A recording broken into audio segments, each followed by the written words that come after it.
நடுவே சொல்கிறேன் நான். ஆனால் சிலர் நம்புறியல் இல்லை. நல்ல ஒரு அரிசி மாண்டா பச்சை தண்ணியிலே குழைச்சி அவிக்கலாம்.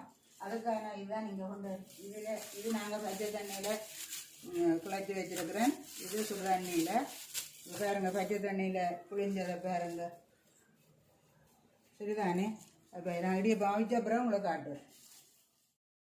பச்சை தண்ணியில் குழைச்ச இடியப்பம் எவ்வளோ சாஃப்டாக இருக்குது. மற்றது புளியறது கூட இல்லாது பாருங்க. சுடு தண்ணியும் பச்சை தண்ணியும் கலந்து அவிச்சது கிட்டத்தட்ட எல்லாமே இடியப்பம் போல் காட்சி தருது. ஆனால் இது புளிகிற கஷ்டம். மற்றது இது அதை விட கொஞ்சம் ஒரு முராய்ப்பு மாதிரி ஒரு சொட்டு.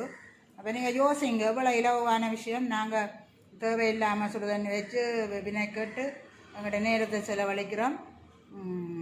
நீங்கள் இதை முயற்சி செய்து பாருங்க, பலன் தரும்.